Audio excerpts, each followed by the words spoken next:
Well, good evening. I'm Jay Silveria of the Bush School in Washington, D.C., and we have Congressman August Pfluger with us this evening. So just a couple points about the program this evening. It will last around an hour, but you should know at this point that we may have a vote, that Congressman Pfluger may have to depart for a minute and register a vote.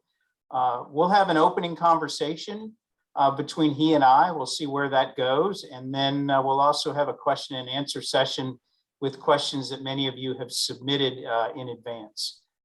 We do have the question and answer open in the webinar. So if you would like, you can submit a question. That button will be found on the bottom of the Zoom screen. Your questions will be received by my team and then sent to me so that I can then ask Congressman Pfluger if he has anything that he wants to add. I'm looking for my phone. Okay, so making sure I had my phone, my team will text them to me. One final note, we have disabled the video, microphone, and the chat function for all attendees. If you do have a question about this event or the program, feel free to email me or email our program manager, Brendan Cheney at bcheney@tamu.edu, and I'm at jay.silveria@tamu.edu. So Congressman Pfluger, sir, thank you for being with us tonight. If you'd indulge me for a minute, I'll hit some of the highlights of your biography for the group. Serving in his first term of the U.S. House of Representatives, Congressman Pfluger represents 29 counties in Texas' 11th Congressional District, including the cities of San Angelo, Brownwood, Midland, Odessa, to name a few, but much of the Permian Basin, the top oil and gas producing region in the nation.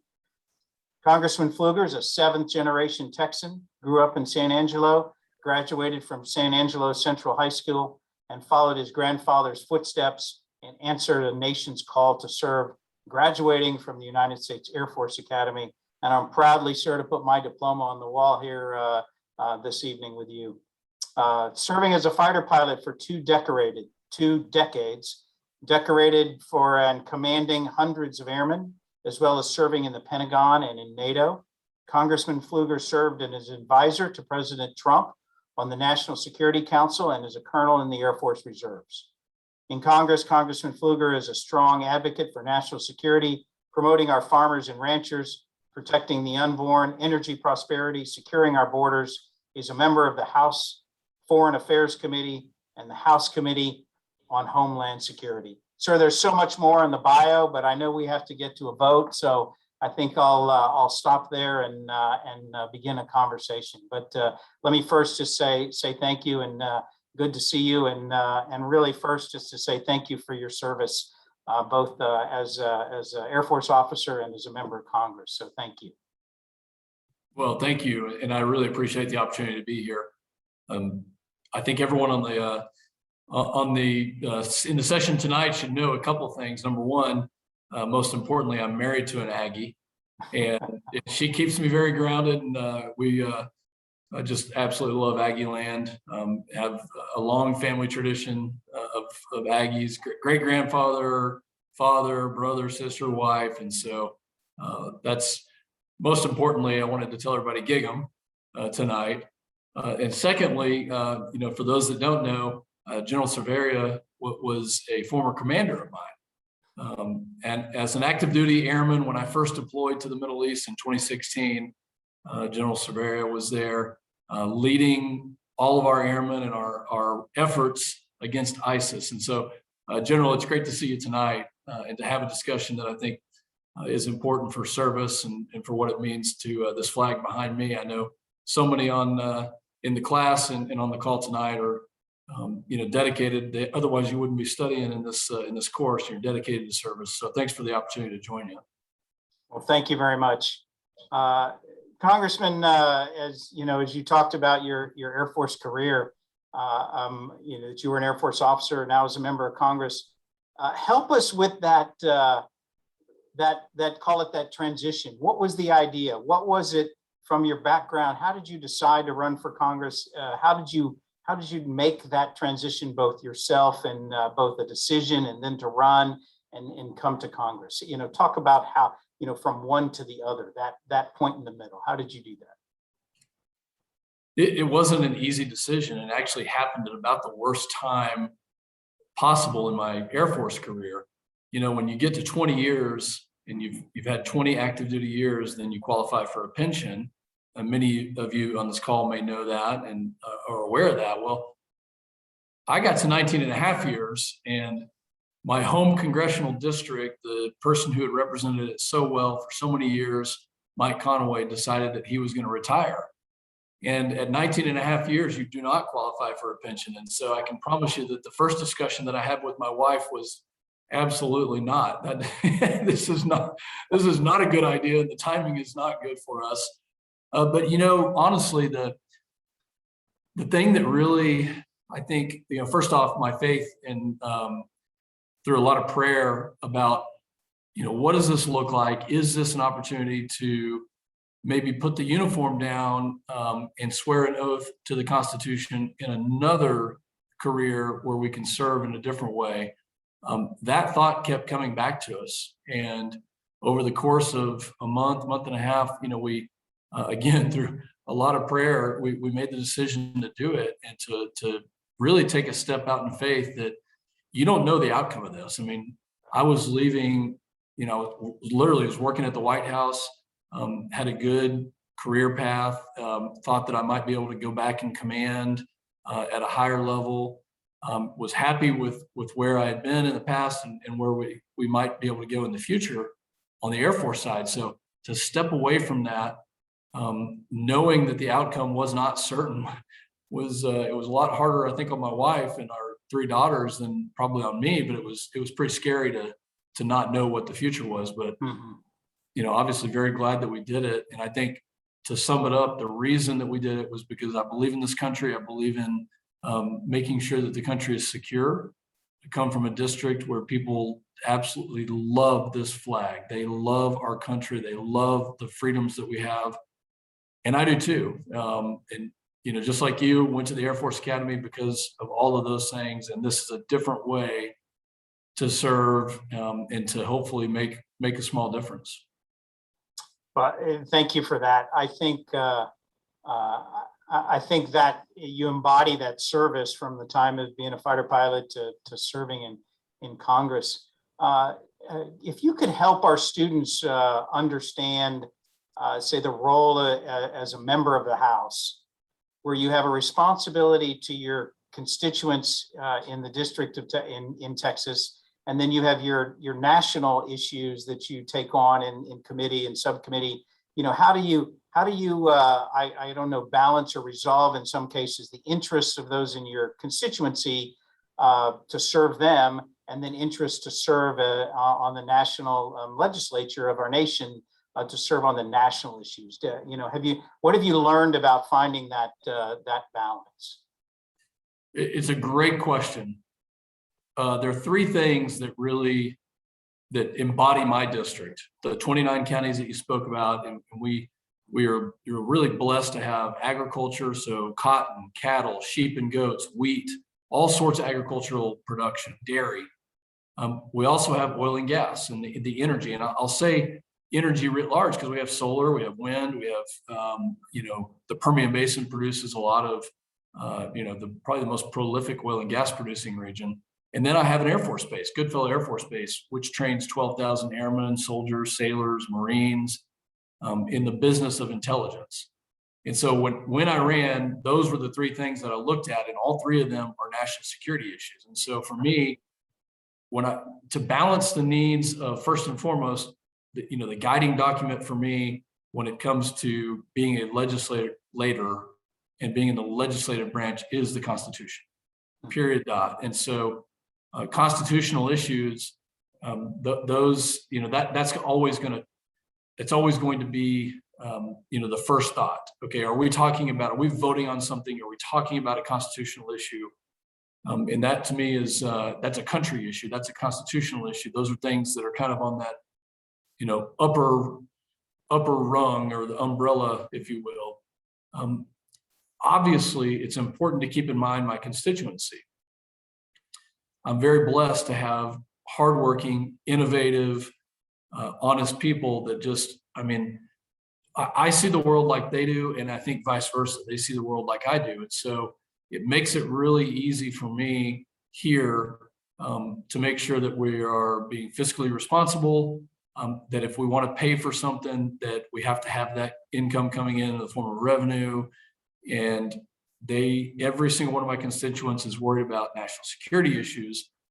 So whether it's the border or out beyond the borders, and by the way, General, I spent time in Ukraine just about a week and a half ago, and I'm happy to talk about those issues. But I think suffice it to say that of all the things that we have going in our district, the economic production of the energy sector and of the agriculture sector are really important to our national defense. And so I balance those by making sure that if we're talking about constitutional issues, those are going to come first, and then everything else falls into, I think, the way that I view the world, the way that we help in our district can help the country. And, I mean, there's lots of examples, but I'll pause there. Yeah, I appreciate that, sir. What in this first year, as you've transitioned into this first year, give us enlighten us a little bit on what are some things that have surprised you that you did not expect as a member of Congress in this legislative body. What are some things that surprised you stepping in this role?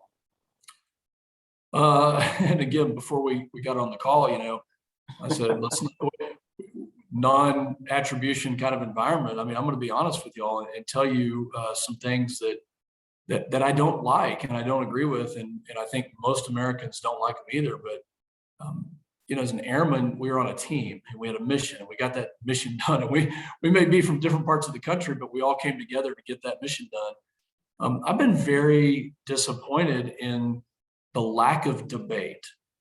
You have all these thousands of pages and bills, and what I expected was we're going to have disagreements, and that is fine. I mean, the person that represents New York City is probably not going to see the world the same way I do in Midland or San Angelo, Texas, and that's completely fine. But I guess the surprising part has been the lack of transparency on the debate.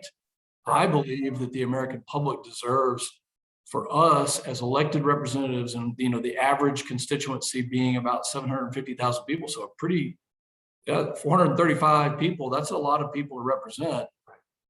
And it's disappointing to see a lack of debate, and then you go vote on something. I'm in the middle of votes right now. And by the way, the vote that I just took was for a continuing resolution. This is one of the examples that we need to pass a budget, and we need to get in the room and lock ourselves in that room and debate it. So that's I can go into lots more examples, but the lack of debate and the lack of transparency has been surprising and disappointing. And to stay on that trail, as you've entered that environment, what are some things that you focused on, and maybe give us something that you're proud of in this first year of an accomplishment?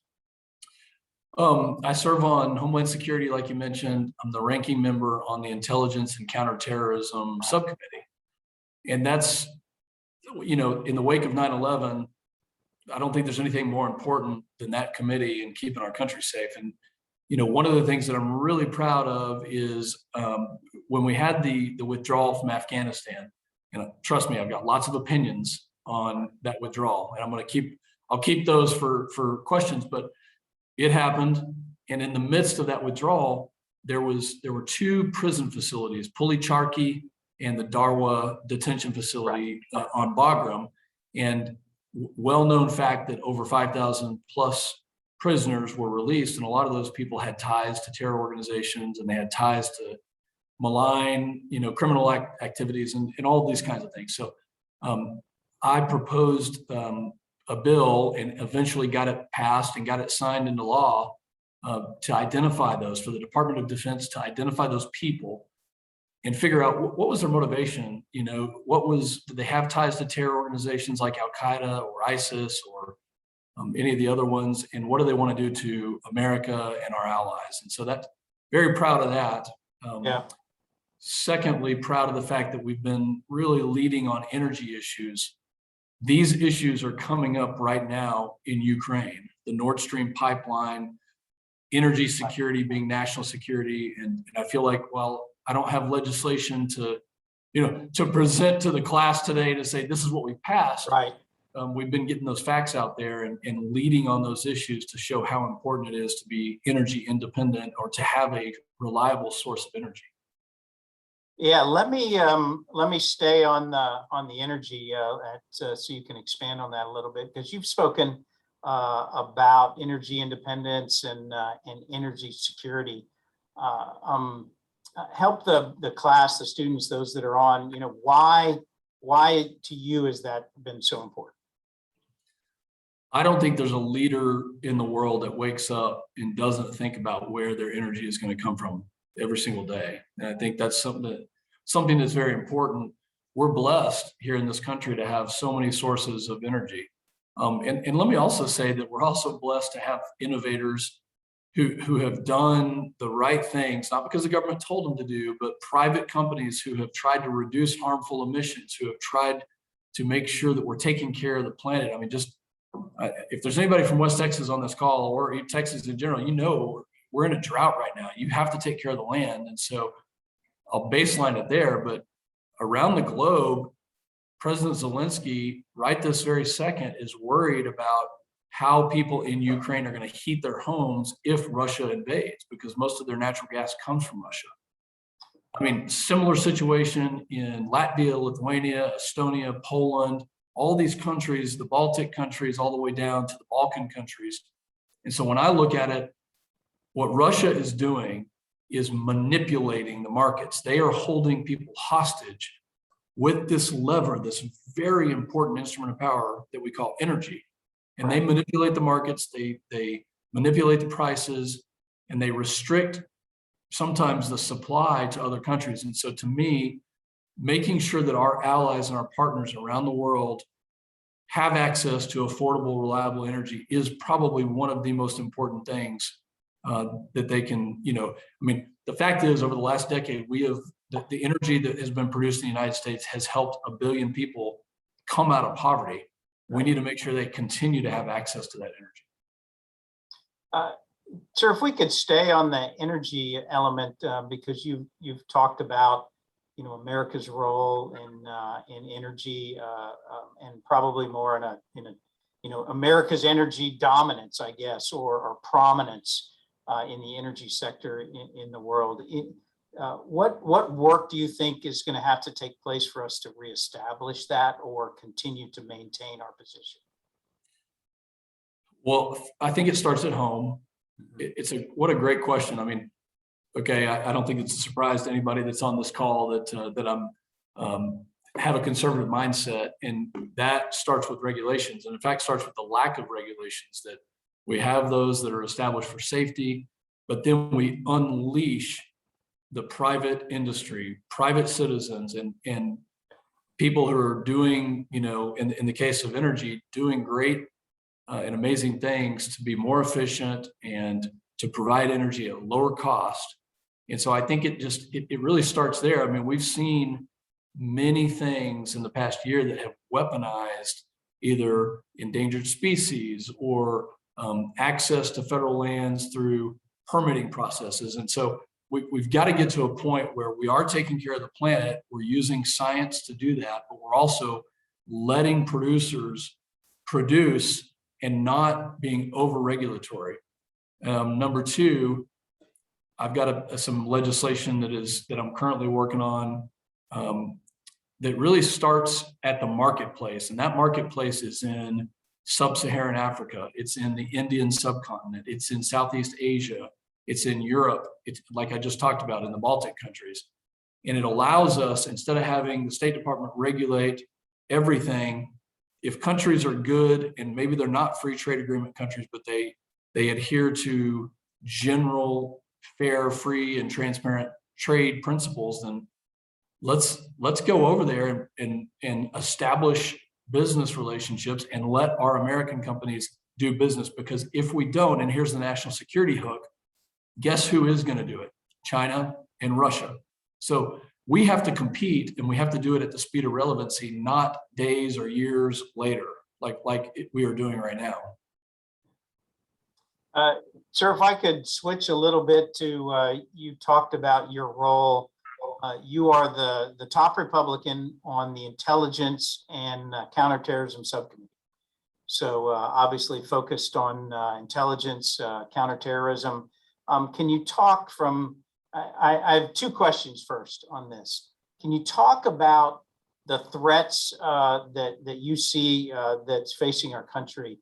And then probably just for the students that are in, where do you get your information as a member to understand that landscape? How is a member informed?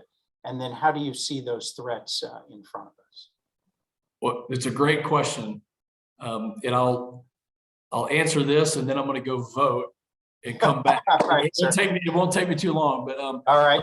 Let me start with the second part of your question, General, because for members, regardless of what committee you're on, we are given a security clearance and have access to classified information. And I do spend quite a bit of time reading classified reports and trying to understand, and that's not new. I mean, I did that in the Air Force, and a lot of those, if you have military experience and you're in the class and on the call tonight, you understand that. So that's one way. In the committee setting for Homeland Security, we have access to law enforcement data. We have access to, there's the Committee of Jurisdiction for Secret Service, those kinds of agencies we can gather and read. And we have classified hearings, and you're never going to see cameras at those. Those are in secure rooms. We are able to bring people over, and I will tell you that the mood changes drastically when there's no cameras around and people are just asking questions to find out the truth. It's helpful. So that's, and then obviously doing a lot of reading, open source reading. That's probably the most important thing, and I have a great team that provides me with articles and information on a daily basis that helps me kind of piece it together. So what are the threats we're facing in general? I mean, you know these, and the people I assume in the class are very well aware of these, but I think nation state threats that are just so incredibly concerning right now. Obviously, it starts with China. It starts with not just their military buildup, although it's staggering what they're doing on the military side, but their desire to go across the globe and offer what seems to be a good deal, but then extort from those countries. Look at the port of Sri Lanka. Look at what's happening in Montenegro right now. If people can't pay back and they can't afford the terms of the deal, then the Chinese are all too willing to take that for their own. Obviously, we see the threat of what Russia is doing on the borders of Ukraine. I would say that the violent extremism threat right now is rapidly growing. I think that's no surprise to anybody. I'm very worried about our ability to keep eyes on and to really have an understanding, like we did in Afghanistan, of countries, whether it's Afghanistan or Yemen, or all through the Middle East into North Africa. These pockets and these groups of radical extremists that want to do us harm, they are out there and they are seeking ways constantly to do that. So those would be the first kind of threats that I would say. And then, General, let me just mention kind of maybe one that might be surprising to some, but hopefully not to most, is that our debt is so incredibly threatening to our way of life. $30 trillion. We've got to figure out a way to get our fiscal house in order, because when we have times of emergency like COVID, we need to be able to do extraordinary things and not have to worry about breaking the bank. And we are in such a bad position, dire straits, if you will, right this second, because of our debt. So we have got to figure out how to reduce that debt. So if you'll allow me to continue those thoughts, and maybe we can, you can take a pause here or come up with where you want to go, and I will promise to be back here in about 5 minutes after I go vote, and let you know what the vote was on and how I stood on it. Yeah, I think for the students and everyone, it shows what it is to be a member of Congress. So, sir, please, we completely understand, and we'll be right here, and hopefully you'll be right back in a few minutes. I will be right back. I'm currently, I'm going to do something. I'm currently on the first floor of the Capitol. Okay. And I'm in one of the leaders' offices. The Capitol floor is directly above me. I'm going to do something here. If you can see out the window. Oh, very nice. So that's obviously the Washington Monument. So I'm in a conference room right now, and I'm just going to walk upstairs. My office is over in Longworth office building, but they were nice enough to let us use this because they knew we were in the middle of it. So I'll see you in just a second and report back shortly. All right. Thank you, sir. We'll see you in a minute. So for the audience, we will just pause for just a few minutes and wait for Congressman Pfluger to return for a vote. So thank you. Please stay with us.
If you're on, this is Jay Silveria with Bush School in DC. Congressman Pfluger's stepping out for a vote, so he said he'd be just a few minutes. So please stay with us, and we'll continue the conversation and get to the questions that people have sent in. Thank you.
And just a reminder for those that are on as we wait for Congressman Pfluger to register his vote, if you have a question or something that you can add, you can send it to Brendan Cheney, bchaney@tamu.edu, bchaney@tamu.edu.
Congressman, welcome back.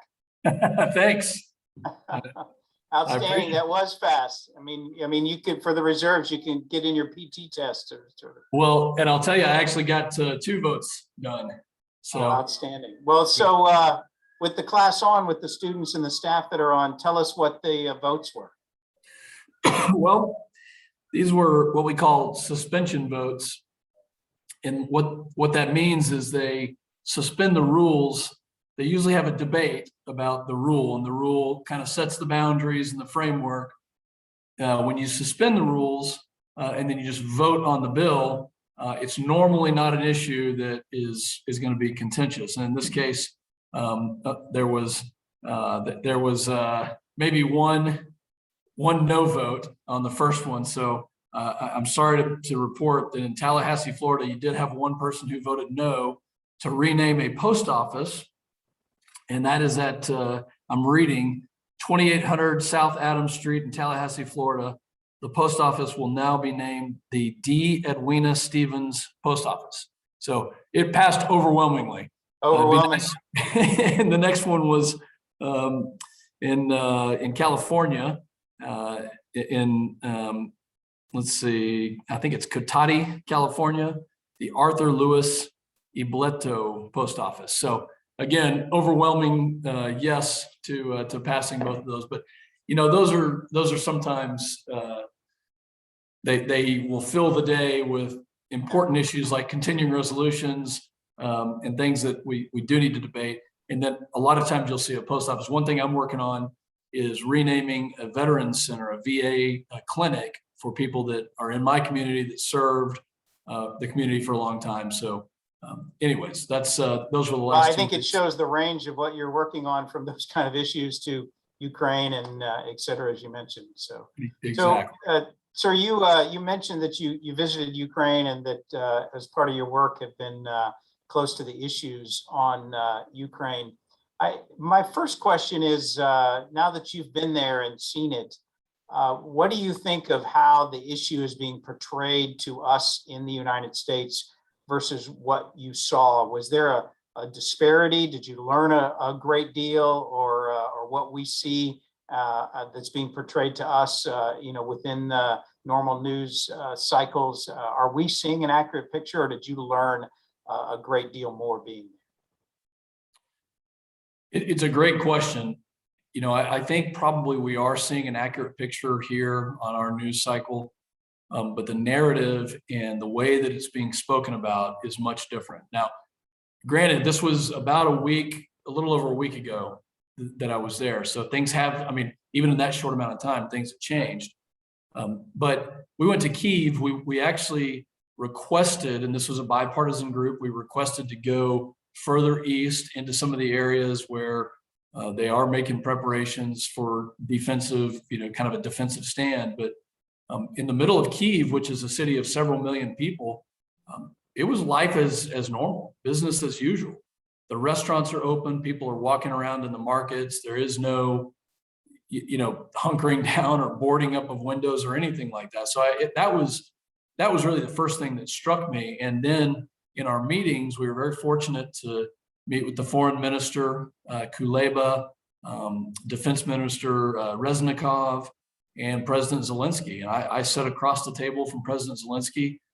We had an hour-long meeting with him. And one of the things that was asked was of him, our delegation said, do you get the sense that the Ukrainian people are ready for a possible invasion? And he said, yes. But he said, it's very important that we portray calm, that we don't have a financial sell-off of all the stocks. And I think there was a question from us on whether they were ready. And his answer was, well, Crimea was invaded. We've been living under the threat of Russian influence and Russian invasion for so many years that we can't respond to every little thing. But obviously, this is a big deal, 100,000 plus troops. So I hope that answers the question. It was very interesting and almost surreal to see life as normal and to think what could happen if they do go through with an invasion. Congressman, what I'm going to do is change to a few questions that people have, that students have sent in, both from Texas as well as Washington. So, the reason I'll do that is there's a couple from you regarding Ukraine, since we're on there to stay on that, that the events in Ukraine, what do you see that the events in Ukraine have an effect on? Will they have an effect on energy security in the U.S.? Will they have an effect on energy security within NATO? Is there a separation between the effects in the U.S. and in NATO? Now to the hard questions, right? Right. Yeah, the students have the hard questions, sir. I do not have the hard questions. Questions from the class are always harder. I mean, what a great question. Because, when you look at, a lot of people say, why do we care about what is going on in Ukraine? I mean, why should we, the United States of America, be involved with somebody who is not part of NATO? Why should we care about their situation? But I think energy and energy security is at the heart of this. And I think it will probably have an effect, and it may not be an immediate effect, but let's say that they do have an invasion and that they use energy as a weapon, like we think, could potentially happen. Well, a lot of the exports that we have, what happens is a company like Cheniere, who's on the Gulf Coast, will export that and they will sell it to a third party. And that third party could have a tanker that's going towards Asia, and then it turns around because the prices that are being paid elsewhere are better. Okay. And so Cheniere sells it to this tanker and they can figure out where they're going to take it. So I think in the short term, what we could see here is a huge demand. I mean, let's just supply and demand. If the supply is restricted in Ukraine, the demand is going to go up, prices are going to go up all throughout Eastern Europe. Gazprom is a Russian company. They supply 40 to 50% of all European needs for LNG. So yes, we could see a corresponding price increase right here in the United States because of those supply and demand factors. On the long run, I mean, what I think we're looking at is, how are we in the Western world going to mitigate a country, an OPEC plus country like Russia? How are we going to mitigate them from manipulating these markets and using malign influence to, either threaten or restrict supply, to countries who are our partners and allies? If I stay on energy security, someone wrote in from Sienna Plantation, Texas, and wants to know your thoughts about nuclear energy as a source in the U.S., nuclear energy as a source within Texas. It's a great question, and I think one of the issues that, as a conservative Republican, what I question on my colleagues, my good friends on the other side of the aisle that want to talk about climate change, combating climate change, being more responsible, those things. What I would say is, what about nuclear? Why aren't we looking at more efficient ways to utilize nuclear energy, to maybe recycle nuclear waste and to do things that are really innovative? I think the French are probably maybe one of the better examples of this. And so to me, this is my stance on it. I believe in my heart of hearts, with 7 billion people on this earth, and in 15 years, we will have 8 billion people on this earth. It is an all of the above approach. We have to be considering every form of energy that we possibly can harness. One little fact for you, for everybody watching: we have more wind energy in my 29 counties than the entire state of California. And so I know for a fact that when you can harness wind energy, it's an amazing source, but you don't get the benefit of it as a base load provider of energy. Same with solar. Solar is great when the sun is shining, but what happens when it's not? And we can go all the way down the list, but nuclear is truly the only renewable source that provides constant base load ability. And yet we haven't really, as a policy, gone towards that. And that's where I know there may be a little bit of a problem with some of the arguments that you hear legislators making. Congressman, if we could stay maybe focus now within your 29 counties. Question from College Station, Texas. about the important agriculture threats to the state of Texas, and perhaps even nationally. But how do you see? I know you a big supporter of ranchers, a big supporter of farmers, certainly in those counties. But what do you see are some of the threats to those farmers and to those ranchers? And is there similar threats outside of the state of Texas? Oh my gosh! Again, these are phenomenal questions. I know it's the students, sir. I'm telling you. And for anyone who is looking at agriculture as a national security issue, thank you, because it is. Maslow's hierarchy, right? I mean, food and shelter and these things. I mean, these are basic human needs. So let's start with number one. The most simple threat that I see right this very second is only 2% of Americans are part of agriculture, actually know how to farm or ranch or participate in agriculture. So if we don't teach the next generation how to do this, who's going to do it? Honestly, who is going to do it? Rural broadband is a big issue, because let's say you have a farmer and his spouse or her spouse is not a farmer. Well, maybe they're a teacher, or maybe they're a business person, and they need rural broadband because the farmer needs to be on the farm out in the middle of rural Texas or rural America. So we need people in our policies. If our policies from the government, from right here in Washington, D.C., if our policies are driving people away from the industry, that is a huge threat. Number two, taxes are a big threat. We cannot afford to tax farmers and ranchers. Farmers are notoriously land rich and cash poor. Same with ranchers. And we can't afford to tax them in a way that they lose their farm and they lose their ranch and they lose the ability to do what I just talked about, being part of that 2%. Number three, trade deals. This is probably one of the biggest threats that we face. We need good trade deals with countries that we have a competitive advantage in cotton or in cattle or whatever it may be. They have a competitive advantage in some other agricultural product, and we have to be able to exchange. If you want to read something interesting about trade and agriculture, look at how the European Union, the UK will not trade agricultural products with the United States. I mean, this is when you talk about the WTO and you talk about all the things that go into trade partners, preferential trade agreements, and all these other things, look at that as a case study.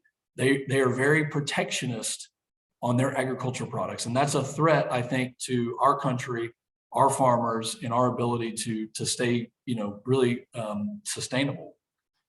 Last one from the students, and then I'll come back to a couple others. But a number of questions sent in, certainly about the subject of partisanship and bitter partisanship. But one of the students in it, which I think is probably probably one of the better ways to ask this question, that because we all see the partisanship, but what makes the more bitter partisanship? What makes it so easy for some to fall into that trap or fall into the bitter partisanship? What makes that easier for some to do? Again, these are, the hard questions always come from the exceptionally talented and smart students. Wow. Not often stumped on questions. I know.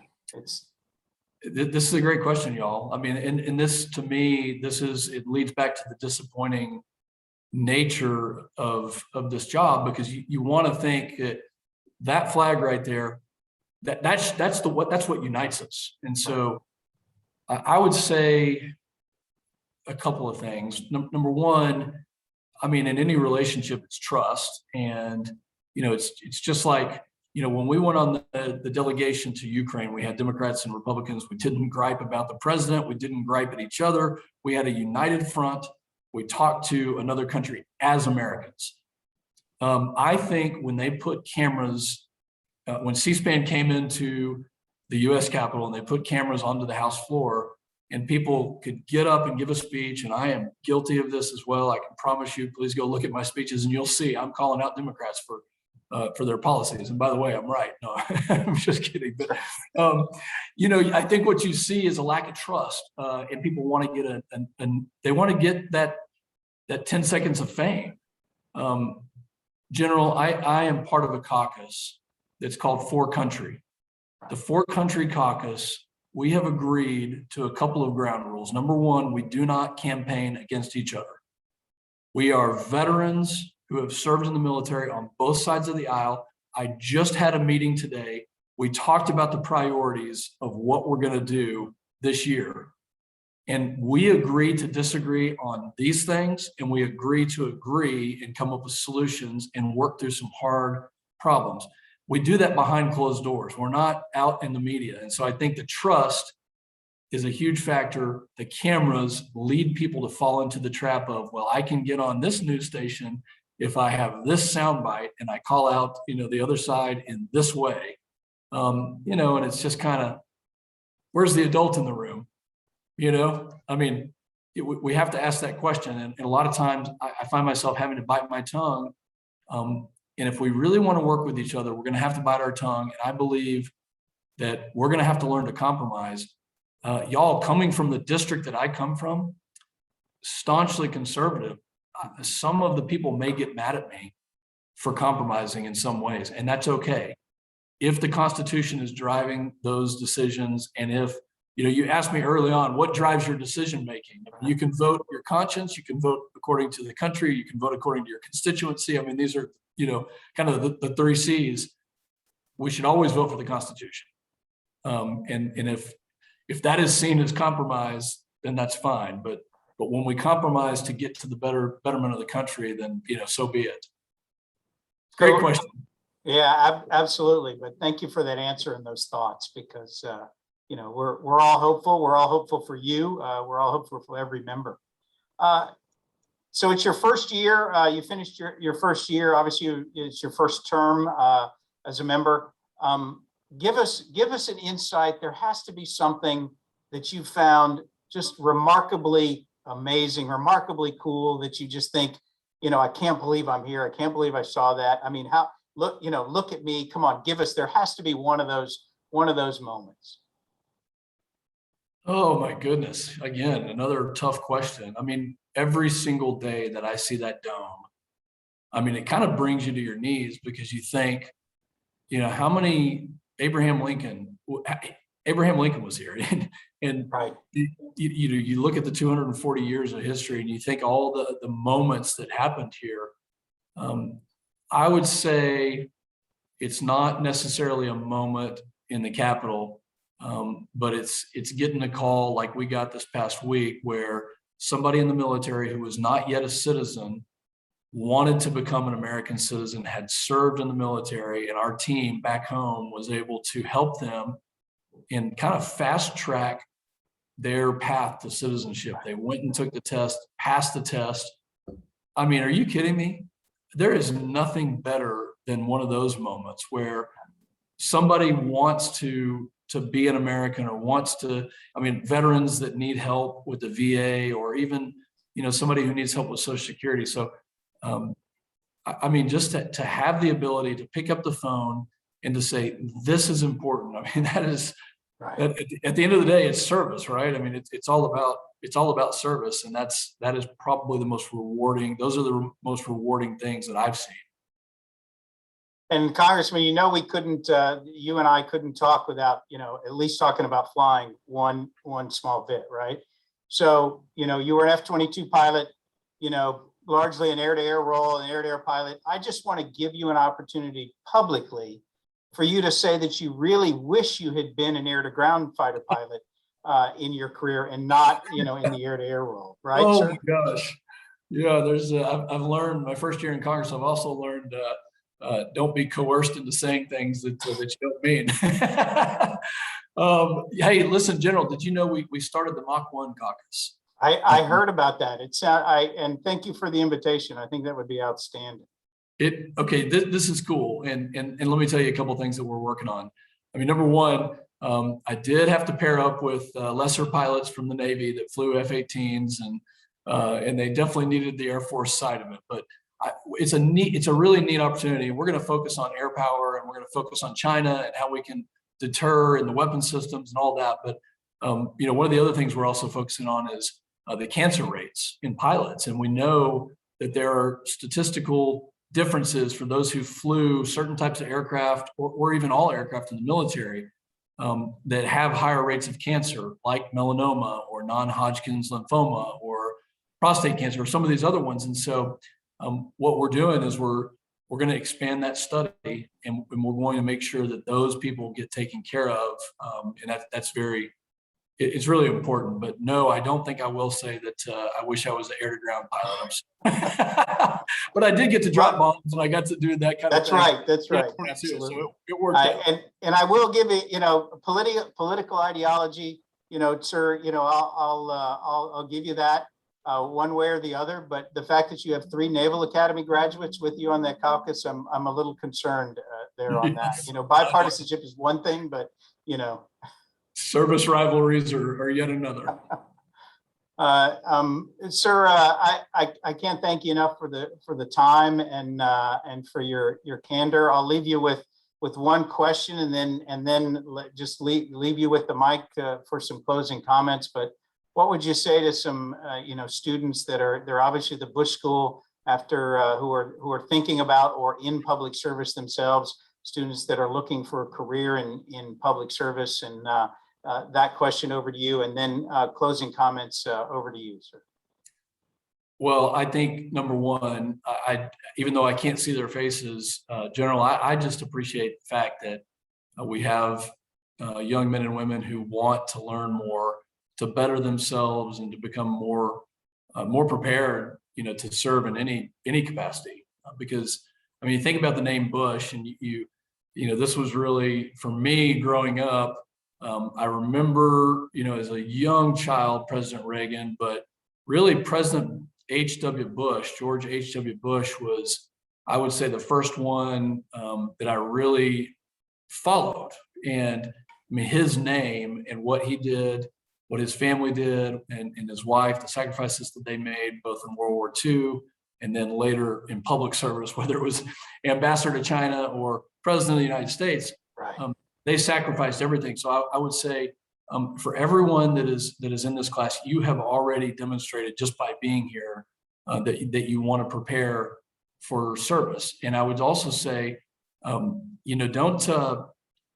let anybody tell you no on anything.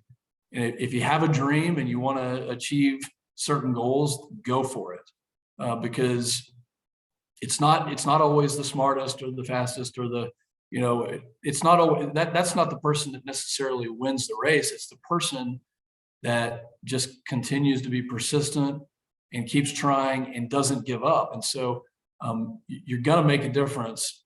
Pick your passion. And let me also just say, this country needs you. We need men and women who are dedicated to serving. It's easy to be motivated by in business and to go be successful and make money and do all these things. And there's nothing wrong with that. But the fact that you're in this class and you want to learn about public service and how to interact, whether it's in the government, any of the branches, whether it's at the local level, it doesn't matter. Thank you, because we honestly need you, and we need you to study issues and be the expert on them. So I hope that I answered your question. And I would just also say, sometimes, and this is, coming from my faith background, sometimes there's opportunities out there and you didn't necessarily plan on those opportunities, but don't ever close any doors, because they will come. Those opportunities will show up, and you will just be amazed. I have been amazed in my life. I remember wanting something so badly in my Air Force career, and it didn't happen. And had that happened, I wouldn't be sitting here. I'm 100% certain. And so those doors that, they didn't necessarily close, other doors opened, and we went in different directions. So, just be ready to take advantage of those. Let me, real quickly, because I know we're coming up on 6:30, and academically, we have to make sure we end on time. I appreciate that. But let me say something too. You might be sitting on this call in this classroom and going, man, these guys and girls, they're up there in Washington, and it's so partisan and it's bitter. Look, there are issues that really get my heart rate up. I mean, issues that I will follow my sword for, but I can pick up this phone right now, and that's my wife, picture of my wife, by the way. I can pick up my phone right now and I can call 10 Democrats, and I guarantee you we can work on issues right this very second. And it's all about, it's about those personal relationships. I mean, you know, the cohort that's going through this class, there are relationships that you're forming and you're going to be able to call each other for the rest of your lives. And it's the same up here. And so, you know, if you're a jerk and, you know, you talk to somebody in a manner that's disrespectful, well, it's going to be very hard to work with them. That is something that my military career taught me. And quite frankly, it's something that growing up in West Texas was just, you know, there's just a certain way. I mean, we can be mad about policy and we can be passionate about it, you know, but you still have to work with people. So I don't want anybody leaving today's class thinking that the bitter partisanship is that it is more important than just being a human being, because I have to remember every single day, and this is hard sometimes, but we're Americans before we're Democrats or Republicans. And trust me, I think about that often. I pray about it often. And I need patience myself, and a lot of us do, but we are Americans before we're any sort of party. And we may have disagreements, but I can promise you that a lot of us do work together. And we are going to find solutions. And I think that our country's in a period of healing right now. We went through some really traumatic times, and I hope that those political iterations will get smaller and smaller, and I hope they'll get shorter between time intervals, and we can agree to disagree, but, you know, put the good of the country first. And don't think I'm not going to fight for what I think is right, because I am. I mean, that's my job. But I also hope we can do it in a respectful manner. And I just want to say thanks for letting me be a part of your class tonight. And the only regret is that I love seeing the faces of those that are wanting to study and that are in this class, and I hope we can do that soon. Well, Congressman, I can't thank you enough for the time today. I can't thank everyone else enough for joining us. And sir, I think what that really means is you and your wife need to come see Aggie Land DC at 16th and L. You are welcome anytime, and when we're ready, you know, and the conditions in the city and everything, we'll be ready to welcome you over, and you can see those faces that are working hard over here.